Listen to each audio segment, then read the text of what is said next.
Russia Ukraine যুদ্ধ বন্ধের বিষয়ে শিগগিরই স্পষ্ট কোনো ইঙ্গিত না পেলে প্রেসিডেন্ট ট্রাম্প আগামী কয়েকদিনের মধ্যে শান্তি চুক্তি প্রচেষ্টা থেকে সরে দাঁড়াবেন। শুক্রবার প্যারিসে ইউরোপিয়ান ও ইউক্রেনিয়ান নেতাদের সঙ্গে বৈঠকের পরে একথা জানিয়েছেন secretary of state Marco Rubio.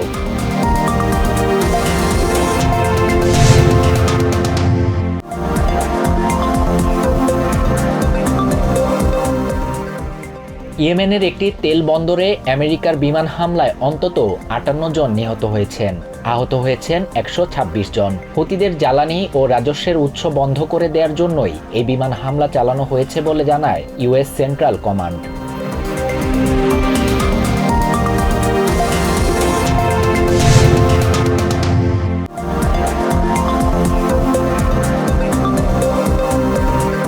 আফগানিস্তানে তালেবানদের হাতে থাকা প্রায় ১ মিলিয়ন আমেরিকান অস্ত্র ও সামরিক সরঞ্জামের মধ্যে অর্ধেক অস্ত্র বেহাত হয়ে গেছে বলে জানিয়েছে বিবিসি। এসব অস্ত্র দিয়ে সন্ত্রাসীরা পাকিস্তান ও ভারতের সীমান্ত এবং আশেপাশের অঞ্চলে হামলা চালিয়ে আসছে বলে জানায় বিবিসি।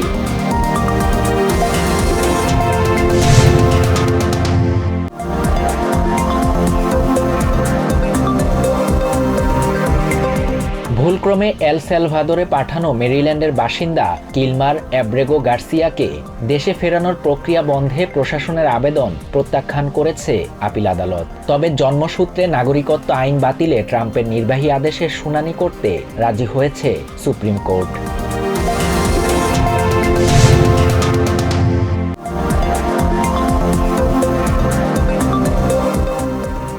পররাষ্ট্র উপদেষ্টা তৌহিদ হোসেন বলেছেন, রোহিঙ্গা প্রত্যাবাসনে আরাকান আর্মি সবচেয়ে বড় বাধা। বাংলাদেশ না পারছে তাদের সঙ্গে সরাসরি আলোচনা করতে, না পারছে তাদেরকে এড়িয়ে যেতে। শুক্রবার ফরেন সার্ভিস একাডেমিতে এক অনুষ্ঠানে অংশ নিয়ে তিনি এসব কথা বলেন।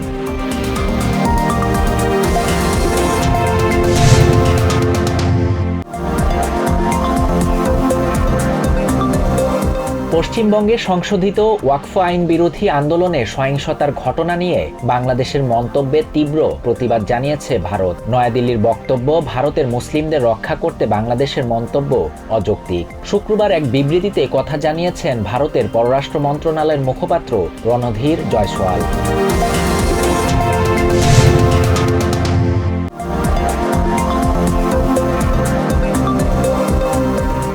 অন্তর্বর্তী সরকারের কর্মকাণ্ডে বাংলাদেশের মানুষ উদ্বিগ্ন।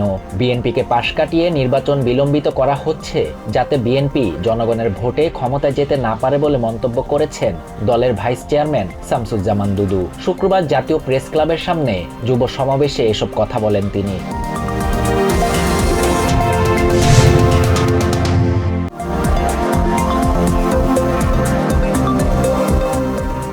জামায়াত ইসলামীর সেক্রেটারি জেনারেল মিয়া গোলাম পরোয়ার বলেছেন, পর্যাপ্ত সংস্কার ও হাসিনার বিচার সম্পন্ন করে জাতীয় নির্বাচন দিলে তারা সেই নির্বাচনে অংশ নিতে প্রস্তুত। ২০১৪, ১৮ ও ২৪-এর মতো নির্বাচন হলে এদেশের মানুষ মেনে নেবে না বলেও মন্তব্য করেন তিনি।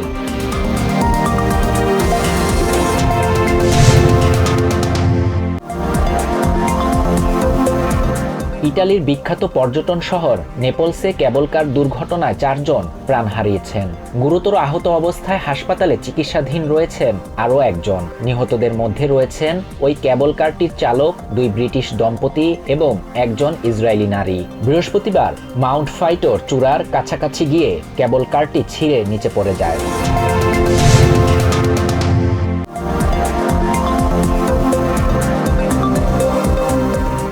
উয়েফা ইউরোপা লিগের কোয়ার্টার ফাইনালের ফিরতি লেগে অলিম্পিক লিওর বিপক্ষে ৫-৪ গোলের নাটকীয় জয় পেয়েছে ম্যানচেস্টার ইউনাইটেড। এতে ২ লেগ মিলিয়ে ৭-৬ গোলে এগিয়ে থেকে সেমিফাইনাল নিশ্চিত করেছে রেড ডেভিলসরা।